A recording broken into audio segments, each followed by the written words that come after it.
تو اس سے ظاہر ہے کہ ایک تصادم کی صورتحال پیدا ہو جس میں سیاسی فضا، معاشی استحکام، یہ سارا کچھ متاثر ہو۔ بالکل ٹھیک۔ سہیل وڑائچ صاحب، آصف علی زرداری صاحب کی تقریر کو بہت زیادہ ڈسکس کیا جا رہا ہے کہ وہ پھر کیا مفاہمت کی بات کر رہے ہیں یا پھر میاں نواز شریف کی اور مولانا فضل الرحمان کی جو پالیسی ہے وہ ان کو پسند نہیں آ رہی ہے۔ بلاول بھٹو کیا کردار ادا کر رہے ہیں؟ کیا آپ دیکھ رہے ہیں کہ آصف علی زرداری کچھ اور ہی کرنا چاہ رہے ہیں پی ڈی ایم کا جو بقیہ اتحاد ہے اس کے علاوہ؟ میرا یہ خیال ہے کہ استعفوں کے بارے میں ظاہر ہے مختلف رائے رکھتے ہیں زرداری صاحب بھی یا پیپلز پارٹی بھی، کیونکہ ان کا تجربہ ہے کہ 1985 میں اور 1983 کے غیر جماعتی انتخابات میں انہوں نے حصہ نہیں دیا تھا اور اس کے ان کو نتائج جو ہے آج تک بھگتنے پڑ رہے ہیں۔ انہی انتخابات میں میاں نواز شریف کو جنم دیا، انہی انتخابات میں 85 کے غیر جماعتی انتخابات میں بہت سارے ایسے لوگوں کو لے آئے جو کہ نان پولیٹیکل تھے اور بعد میں پیپلز پارٹی کے لیے ڈیفیکلٹی پیدا کی۔ تو اس لیے پیپلز پارٹی سسٹم سے آؤٹ نہیں ہو سکتا، وہ چاہتی ہے کہ سسٹم کے اندر اسٹیک رکھے اور سسٹم کے اندر سے ہی تھریٹ دیں، وہ نہیں چاہتے کہ سسٹم سے باہر نکلے۔ ٹھیک ہے، تو آپ کے خیال میں مولانا فضل الرحمان نے جو جلسے میں شرکت نہیں کی یہ کتنا اہم ہو سکتا ہے اور یہ کوئی اشارہ ہے کیا واقعی کوئی ایسی دراڑ جو آئندہ آنے والے دنوں میں ہمیں نظر آئے گی پاکستان پیپلز پارٹی کے اس رویے کی وجہ سے؟ کیا بلاول اور مولانا فضل الرحمان کے درمیان بھی کوئی ایسا اختلاف جو ہے وہ پایا جا رہا ہے؟ اس بارے میں کیا آپ کہیں گے؟ میرا خیال ہے کہ اختلافات تو دیکھیں سب سیاسی پارٹیاں ہیں، الگ الگ ہیں، سب کی اپنی اپنی رائے ہے، سب کا رویہ بھی الگ الگ ہے، لیکن میرا نہیں خیال کہ جو پی ڈی ایم کے اجتماعی مقاصد ہیں ان سے کوئی بھی انحراف کرے گا۔ سب نے سوچ سمجھ کے اس اتحاد میں شمولیت اختیار کی ہے اور میرا نہیں خیال کہ کوئی بھی اس سے الگ ہوگا۔ بالکل ٹھیک ہے۔ سینٹ انتخابات کے حوالے سے کہہ دیجئے گا کیا آپ دیکھ رہے ہیں، کیا سینٹ انتخابات میں صادق سنجرانی صاحب کے خلاف جو ووٹ آف نو کانفیڈنس آئے تھے ویسا ماحول آپ دیکھ رہے ہیں؟ اور اگر خفیہ رائے شماری نہیں ہوتی ہے تو فائدہ کس کو ہوگا؟ میرا خیال ہے خفیہ رائے شماری اگر نہیں ہوتی تو سب کو فائدہ ہوگا، بڑا ٹرانسپیرنٹ الیکشن ہوگا، اصولی طور پر یہ اس سے جو ایک سینٹ کے اندر جو خرید و فروخت ہوتی ہے وہ رک جائے گی، تو یہ پازیٹیو سٹیپ ہوگا۔ یہ الگ بات ہے کہ قانون یا آئین اس کی اجازت دیتا ہے یا نہیں، وہ دیکھنا پڑے گا، کیونکہ آئین کے اندر لکھا ہوا ہے کہ all elections will be held by secret belt.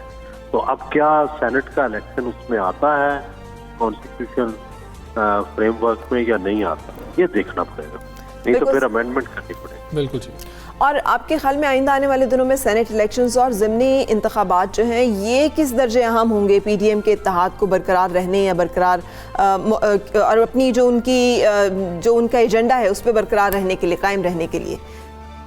میرا خیال ہے کہ بائی اینڈ لارج یہ تو اتفاق ہو چکا ہے کہ ہمیں استعفے اس وقت تک نہیں دینے چاہیے جب تک کہ یہ یقینی نہ ہو کہ اگلے الیکشن آنے والے ہیں۔ اس سے پہلے استعفے دے کے سسٹم سے آؤٹ ہونے والی بات میرا خیال ہے انہوں نے ریویو کر لیا۔ بالکل ٹھیک۔ سہیل وڑائچ صاحب، کیا حکومت ٹھیک طریقے سے نبرد آزما ہے اس پی ڈی ایم اتحاد سے؟ وزیر اعظم صاحب نے پھر کہہ دیا کہ تاک تاک کر وار کیے جائیں، باقاعدہ جواب دیا جائے، وزیروں کو پھر سے یہ مشن دے دیا ہے۔ کیا اس وقت عوام احتساب کے نعرے کو دیکھنا چاہ رہے ہیں یا پھر 2.5 سال گزر گئے، مزید 2.5 سال رہ گئے، اب عوام یہ چاہ رہے ہیں کہ حکومت کچھ ڈیلیور بھی کرے؟ اب احتساب سے عوام خوش نہیں ہو رہے ہیں اس نعرے سے؟ جی میرا یہ خیال ہے کہ ڈیلیوری بڑی امپورٹنٹ ہے۔ احتساب ہو گیا 2.5 سال 2 سال، اب ڈیلیوری کی طرف جانا چاہیے اور حکومت کو اس کو ریئلائز کرنا چاہیے، نہیں تو حکومت شاید چلتی رہے اسٹیل میٹ کا شکار ہو جائے۔ حکومت کو چاہیے کہ ڈیلیوری کی طرف جائے، اگر ڈیلیوری کی طرف نہ گئے تو ایسے لگے گا کہ حکومت تو ہے لیکن حکومت نہ ہونے مجھے رکھی ہوگی۔ ٹھیک ہے وڑائچ صاحب، جنوری کا اینڈ کتنا اہم ہوگا؟ لانگ مارچ یا لونگ مارچ کی بھی کل شیخ رشید بات کر رہے تھے، وہ کہہ رہے تھے ہم نے ابھی یہ بھی طے نہیں کیا کہ ہم نے کیسے ان کو ویلکم کرنا ہے، لیکن وزیر اعظم یہ کہہ رہے ہیں کہ اداروں کے ساتھ جو ٹکراؤ ہے اور ان کے اوپر جو مسلسل ان کا بیانیہ ہے یہ ان کے اوپر جو اشارے کریں اس کے اوپر سخت کارروائی کی جائے گی۔ آپ کیسے دیکھتے ہیں لانگ مارچ نظر آتا ہے آپ کو کہ ممکنہ طور پر کہ لانگ مارچ تو ہوگا، البتہ اس کی ٹائمنگ جو ہے وہ کب فیصلہ کرتے ہیں؟ ظاہر ہے لانگ مارچ کا مقصد تو یہ ہے نا کہ حکومت کو پولیٹیکل چیلنج پٹ کیا جائے، اور ابھی ایسا ماحول نہیں لگتا کچھ عرصہ، کم از کم مہینہ ڈیڑھ، جس میں وہ چیلنج پٹ کیا جا سکے. سردی ہے, وہاں جا کے بیٹھنا, وہاں جا کے جمع کرنا مشکل ہے. تو جب جو ہی کنڈیشن ماحول ہوگا میرا خیال ہے ضرور کیا جائے.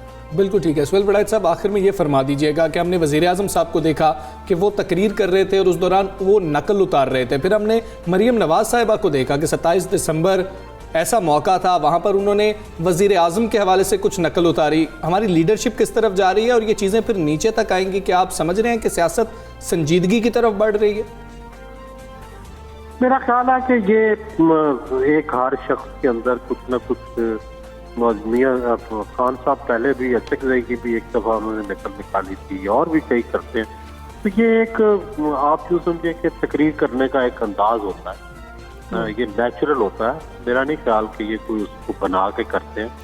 تو تھوڑا بہت چسکا لگانے کے لیے یا اس کو دلچسپ بنانے کے لیے میرا خیال ہے کر لیتے ہیں. اس حد تک تو ٹھیک ہے, لیکن گالی گلوچ نہیں ہونی چاہیے, ایک دوسرے کے خلاف نیم ٹیکنگ اور فنگر پوائنٹنگ نہیں ہونی چاہیے. ٹھیک ہے. سہیل وڑائچ صاحب, فضل الرحمان صاحب کے احتساب کو لے کر بھی بہت باتیں ہو رہی ہیں کہ اب دوبارہ سے ان کو نیب کے احتساب کا نوٹس اگر ملتا ہے تو وہ اکیلے نہیں جائیں گے, پوری جماعت جائے گی, وہ ادھر نہیں جائیں گے, وہ وزیر اعظم ہاؤس جائیں گے. یہ جو باتیں ہیں آپ کے خیال میں یہ کس طرف اشارہ کرتی ہیں, جبکہ پہلے حکومت کا یہ کہنا ہے کہ ان کا اتحاد جو ہے وہ اپنے خلاف بننے والے کیسز سے بچنے کے لیے ہے؟ میرا خیال ہے کہ مولانا فضل الرحمان اس حوالے سے بڑے شور ہیں کہ وہ اس کا تشفی اور جواب دے سکتے ہیں. دوسرا میرا خیال ہے کہ ان کی کوئی ابھی ایسی چیزیں نہیں آئیں جس کے اوپر اتنا سخت احتساب کا نوٹس لیا جائے. وہ صوبے میں, ایک صوبے میں ان کی حکومت رہی ہے, اور اس میں وہ کتنا کیا کر سکے ہیں یا کیا ان کے اوپر الزامات ہیں, یہ دیکھنے والی بات ہے. ابھی کوئی ایسے الزام سامنے نہیں آئے جن کے اوپر ان کا فوراً احتساب ہو سکے, اور شاید وہ اس حوالے سے صحیح کہتے ہیں کہ میں اس پہ احتجاج کروں گا اور سمجھ آ جائے گی میرا احتساب کرنے والوں. بالکل ٹھیک ہے. سہیل وڑائچ صاحب بہت شکریہ آپ کا. پاکستان سے آپ بات کر رہے تھے اور موجودہ جو سیاسی صورتحال ہے اس کے اوپر اپنا تجزیہ دے رہے تھے, اور وہ کہہ رہے ہیں لانگ مارچ تو ہوگا, اس کی ٹائمنگز کیا ہیں وہ دیکھنے والی ہوں گی کہ کیا. اور آصف علی زرداری صاحب کا استعفوں پہ غالباً انہیں اختلاف نظر آ رہا ہے. ہاں جی, اور میرا خیال ہے یہ اختلاف بہت سارے لوگ بڑے واضح انداز میں دیکھ سکتے ہیں, لیکن یہ وہ اختلاف ہے جسے پریڈکٹ بھی کیا جا رہا تھا, اس لیے کہ پاکستان پیپلز پارٹی ڈیفینیٹلی وہ جو جیسے آصف علی زرداری صاحب نے بھی کہا نا کہ کچھ ہم سے بھی سیکھ لیں, ہم نے بھی بہت یہ مطلب ان ادر ورڈز کہ ہم نے بھی بہت داؤ کھیلے ہوئے ہیں تو ہمیں معلوم ہے. سو وہ یقینی طور پر اپنی حکومت کو بھی بچانا چاہیں گے جو کہ اس وقت سندھ میں ہے, اور اس کے ساتھ ساتھ وہ حکومت کو بھی ٹف ٹائم دینا چاہیں گے. یہ کس درجے حکمت عملی کارگر ہوتی ہے اور جو پی ڈی ایم ہے اس میں مقبول ہوتی ہے یا ایکسیپٹ کی جاتی ہے, یہ آنے والا وقت بہت جلد بتائے گا. اچھا, جب باتیں ہوتی ہیں نا فرح کہ اپوزیشن جو اتحاد ہے اس میں دراڑیں پڑ گئی ہیں, تو پھر اس طرح کی ایک کاوش اپوزیشن کی جانب سے کی جاتی ہے کہ احمد جو ہے وہ کچھ بہتر ہو جائے. جس طرح گزشتہ روز ہم نے بلاول بھٹو زرداری صاحب اور مریم نواز صاحبہ کو دیکھا کہ وہ اکٹھے تھے, بینظیر بھٹو صاحبہ کی قبر پر گئے, وہاں پر جو ہے فاتح خوانی کی گئی مریم نواز صاحبہ کی جانب سے. تو یہ بھی چیز دکھائی جا رہی ہے کہ ہم تو بالکل ایک ہیں. اور خیر سیاست جیسی بھی ہو, اختلافات جیسے بھی ہوں اور آپ کی الگ الگ پارٹیز ہوں, یہ ایک پازیٹیو چیز ہے کہ اکٹھے بیٹھ گئے ہیں. ایک دوسرے کی کردار کشی جو پہلے دونوں پارٹیز کے بڑے کرتے رہے ہیں وہ نہیں کی جا رہی ہے. یہ مریم نواز نے اپنی ٹویٹ میں کہا بھی, انہوں نے کہا کہ ہمیں اب ہیٹریڈ کی جو نفرت ہے اور جو اختلافات کی جو سیاست ہے اس کو ایک سائیڈ پہ ہمیں چھوڑ کر آگے بڑھنا ہے, اور آنے والی جو نئی نسل ہے پاکستان سیاستدانوں کی, اسے محبت کو, ایک دوسرے کو برداشت کو, ایک نئے کلچر کو لے کے سامنے چلنا, جس کا ایک مظاہرہ ہیومن اینگل تھا نا یہ کہ اگر والدہ کی قبر ہے تو چونکہ وہ ریلیٹ بھی کر سکتی ہیں اپنی والدہ کی وفات کے بعد, تو اس لیے ہمیں اس طرح کی چیزیں بھی دیکھنے کو ملی. خیر سال جو ہے وہ اپنے اختتام پر ہے. سال 2020 دنیا بھر کے انسانوں پر انمٹ نقوش چھوڑتے ہوئے ہمیں الوداع کہہ رہا ہے. کل ایک دوست کی پوسٹ تھی, اس نے لکھا ہوا تھا کہ سال 2020 کو ایک ورڈ میں جو ایکسپلین کریں تو میرے دماغ میں ہائبرنیشن آئی تھی. اچھا, کہ ہم ہائبرنیٹ ہی رہے ہیں پورے 2020. کیسا گزرا ویسے آپ کا 2020 جو ہے وہ کیسا؟ کافی سخت گزرا 2020. میرا خیال ہے پوری دنیا کا بہت سخت گزرا. ہاں, یہ ایک ایسا سال ہے کہ جو ہم کہتے ہیں نا کہ ایسا سال زندگی میں دوبارہ نہ آئے. تو یہ سال جو ہے اس نے ہمیں ہر طرح سے آزمایا ہے, پریشانی سے, خوف سے, بھوک سے,